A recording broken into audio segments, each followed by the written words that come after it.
So hello guys, welcome to my YouTube channel. So itutuloy po natin guys yung ginawa kong monitor. So ito po yung part 2. So dahil tapos na nga po yung monitor, naayos na po natin yung problema. So dito naman po tayo sa power supply. So binuksan ko po yung power supply para ma-physical check.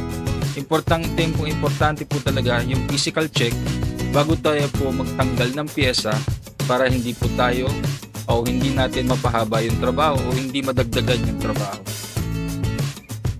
So ngayon, dahil natanggal ko na po yung takip, magpi-physical check na po tayo. So sa pag-physical check po, ganun lang naman po yung normal na ginagawa natin. Tingnan po natin lahat ng anggulo ng mga pyesa kung merong sunog o wala.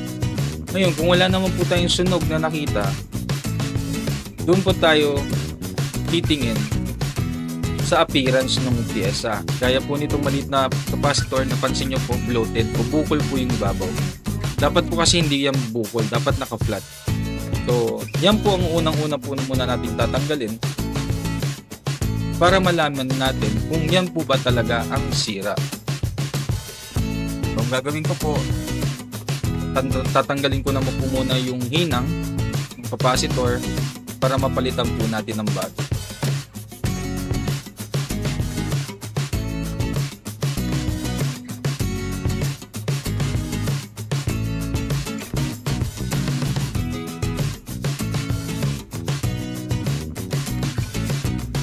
So, naglagay po ako ng flux.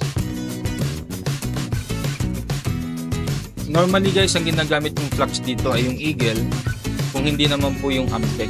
Yan, magagandang brand po niya. Magagandang brand po yan ng soldering flux o soldering page. So, gumamit din po ako ng soldering wick para siya po yung mag-absorb nung tingga na nanggagaling po sa board.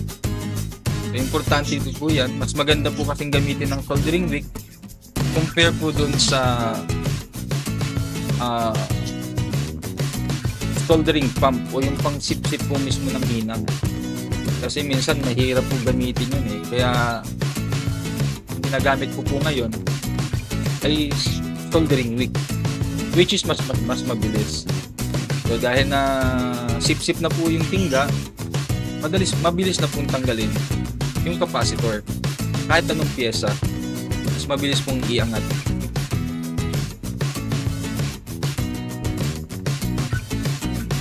So, dahil natanggal ko na, i-check po natin ngayon kung ilan po kung ilang voltahe at ilang microfarad. So dahil dito, ang nakasulat po ay 1000 microfarad at 16 volts. So maghahanap po tayo ngayon ng pyesa na baka sakaling meron po akong naitabi o meron po akong naipon. So titignan ko po dun sa lagayin ko ng capacitor na box. Kagandahan nito guys, kung meron po kayong nakastock na capacitor, mas mainam. Kasi hindi na po kayo maghahanap, hindi na po kayo maghahagilap. Mas maganda po kung sakaling DIY po kayo, mag-invest na po kayo sa mga capacitors, kagaya po nito nakabox.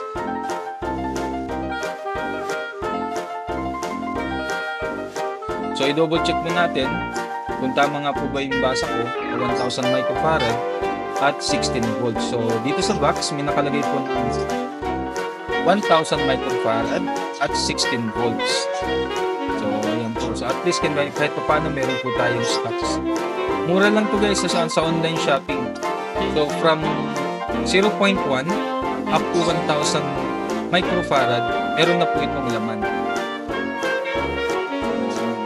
Kagandahan nga po dito, gaya ng sabi ko, hindi na po tayo maghahanap o hindi na tayo maghahanap sa scrap.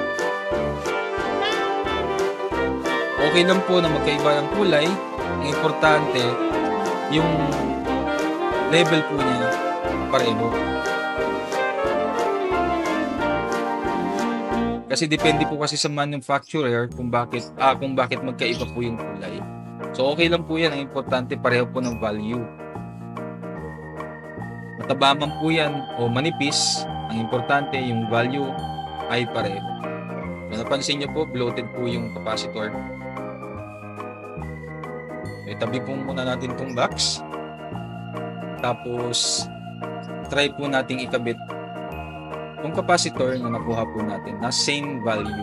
Tandaan nyo guys, pag sa pagbabalik po ng capacitor, yung laging may shade na kulay itim kung saan nyo po binunot, yan po yung negative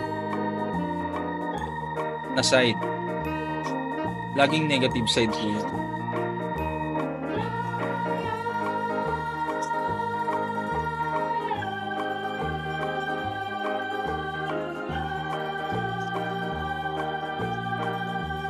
So, ang gawin lang po natin, itupi po natin sa dulo. Yung dulo po niya itupi para pag naghinang po tayo, maghinang kayo, hindi na po na malalaglag yung capacitor na nasa ilalim.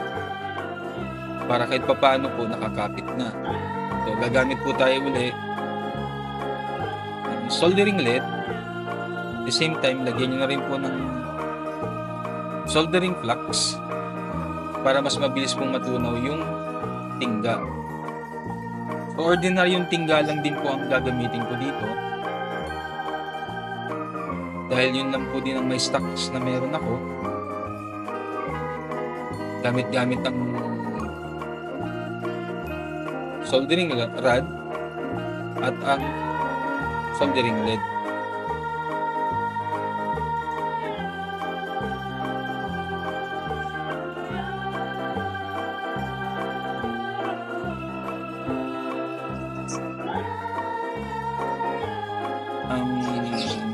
Siguraduhin lang po din ninyo na maganda ang kapit para hindi po kayo magpaulit-ulit sa paghinang. Yan po, nag-apply na po ako ng soldering flux kasi napansin ko po mahirap po tunawin yung tingga na meron ako. Dahil local lang po kasi ito eh. May maganda po kasing brand ng soldering lead which is wala naman po ako. So, bago po ako bibili, bago ako bumili, pusin ko na po muna itong stocks ko, tapos hanap po ako ng isang brand. Yun po yung Rubicon. Yung magandang brand po ng soldering lead po yun. Medyo may konti lang naman din po ang price difference ng dalawa. Pero malaking bagay po kung mas mabilis po sana matunaw yung soldering lead natin.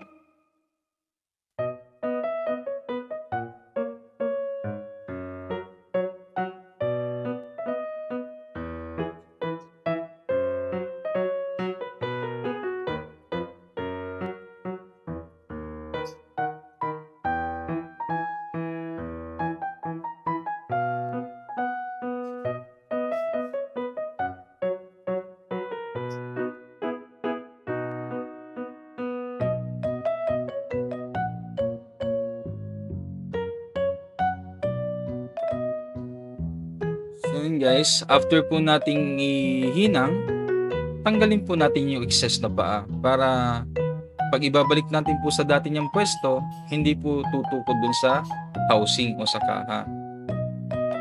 So ngayon, dino-double check ko lang po kung tama po yung polarity at kung maayos po yung pagkakahina.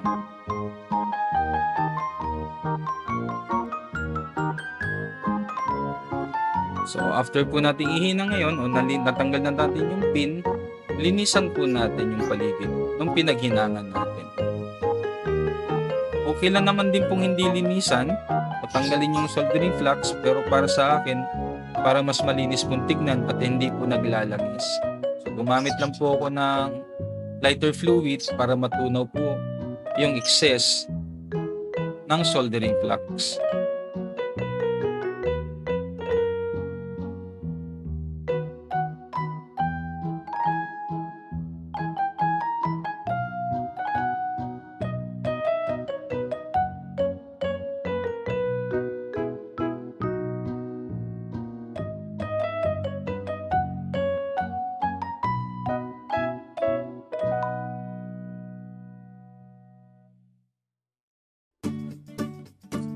So ngayon guys, after nating linisin, i-test po natin ngayon kung stable na po yung lumalabas na voltahe galing po doon sa power supply o sa transformer. Gamit-gamit lang po natin ang tester. So sa tester naman po sa mga baguhan, lagi nyo pong tandaan pag DC, ilagay nyo po doon sa sign ng volt na may diretso po yung letter V tapos may diretso po sa taas. So yun po yung DC o direct current. Decimal current po ba ang tawag?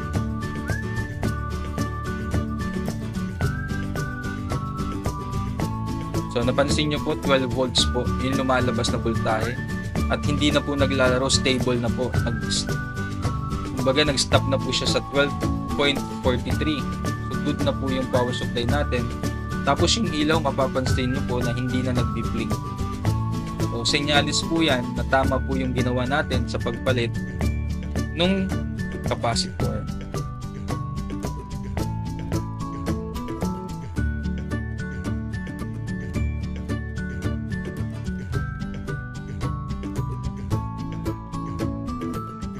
Importante talaga guys na meron po tayong tester bago po natin kalikutin ang mga electrical appliances po natin. Yung tester na ang bibili niyo pong tester, maganda kung dalawa po meron tayo. Meron din po tayong stock ng mga capacitor para hindi po tayo mahirapan in case na capacitor lang po talaga ang silang, kagaya nito from 0.1 hanggang 1,000 microfarad. Biruin nyo guys, 500 pieces po yung laman, so sulit na po yan. Sa tester naman po, mas maganda po kung dalawa. Meron po tayong analog at meron din po tayong digital.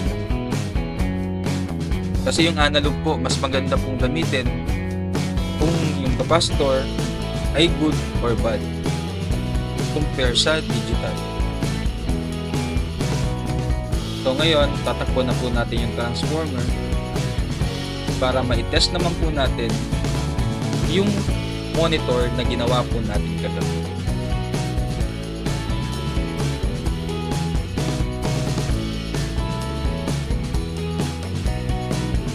So, sinubukan ko lang pong i-drain yung power supply, tapos ibabalik ko na po yung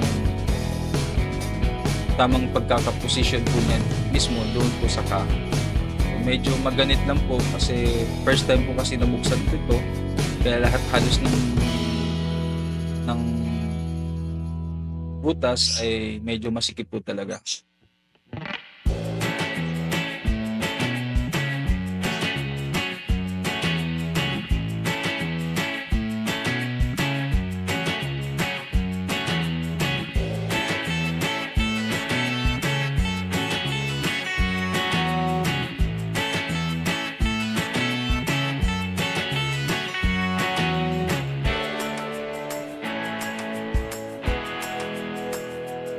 So ngayon guys, ang gagawin naman po natin, duduglong na po natin yung pinutol natin.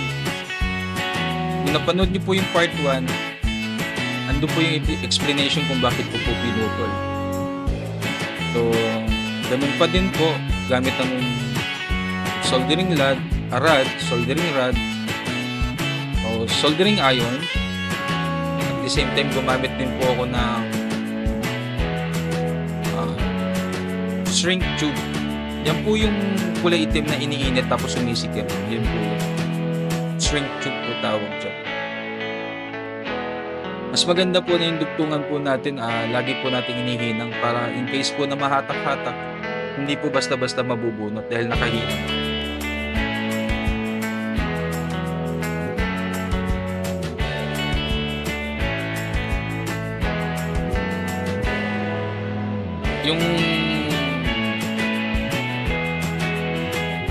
Yung pong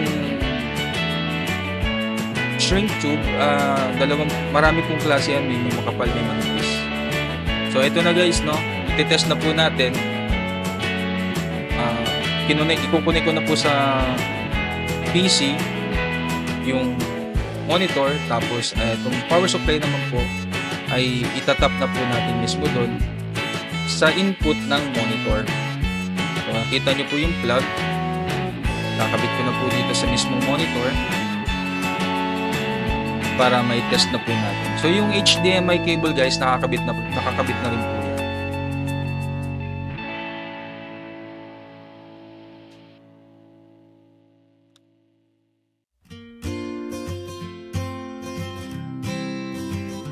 Tapos, ipa-plug ko na lang po yung mismong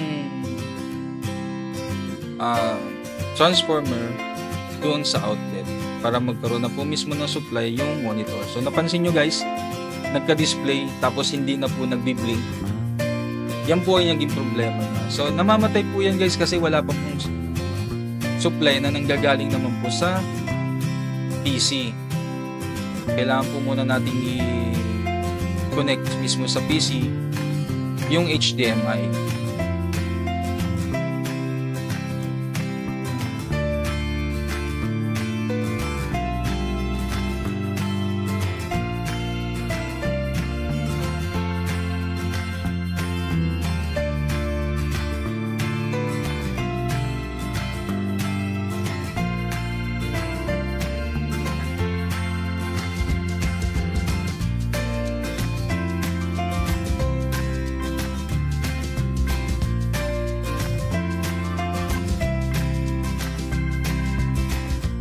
Napansin nyo guys, walang display. Nakalimutan ko po isaksak mabuti yung cable po ng HDMI mismo dun sa monitor. Kaya sabi ko baka sira na naman. So gaya po niya, pinindot ko yung power pero wala pa rin pong display. So yun po, yung cable na ginalaw ko sa ilalim, yun lang po yung kulang. So guys, ayan guys, so hindi na po kumukurap-kurap yung monitor. May display na po na stable, at the same time yung power supply ko po hindi na rin po nag-blink. Pero mapapansin nyo guys, no, yung monitor baliktad. Yung Migen nakaharap sa akin, pero yung display naka-upside down. So, okay na po yan guys. Ang gagawin ko na lang po, babaliktarin ko na lang po ulit. Bubuksan ko po yung monitor, balik sa dati, kakalasin ko po yung monitor. Pagkatapos, babaliktarin ko lang po mismo yung LCD para bumalik po sa normal yung display. So, pinapakita ko lang po dyan na yung power supply po, pwedeng gawin, pwedeng ma-repair. Pero gaya nga po na sabi ko, local po yung power supply, magaan. Kung meron po kayong budget, palitan nyo na lang po na mas mabigat para mas tatagal pa po yung paggamit ninyo ng power supply. At the same time, hindi niya po ulit sisirain yung monitor po natin. Dahil nga po yung may-ari nito, wala po siyang stock, wala siyang reserva. Power supply na 12 volts, kaya naobliga po kung gawin kung power supply niyan luma. Pero sinabihan ko po yung may-ari na hanggat maaari po ay palitan para mas tumagal pa po mismo yung monitor po niya. So, yun lang guys, sana po nakatulong. Hayaan nyo po kung sakaling meron pa pong ibang appliances, personal na gadget na ipaparepair po sa akin, hayaan nyo po at gagawan ko po ng video para kung sakali po pareho po ng senaryo o pareho po ng problema yung video ko, at least meron po kayong guide sa pagre-repair ng gamit ninyo. So yun lang guys, maraming salamat po sa mga nakasubscribe. At sa mga hindi pa nakasubscribe, please subscribe, like, share, and hit the notification bell para updated po kayo sa mga i-upload ko pa pong mga videos. Thank you po.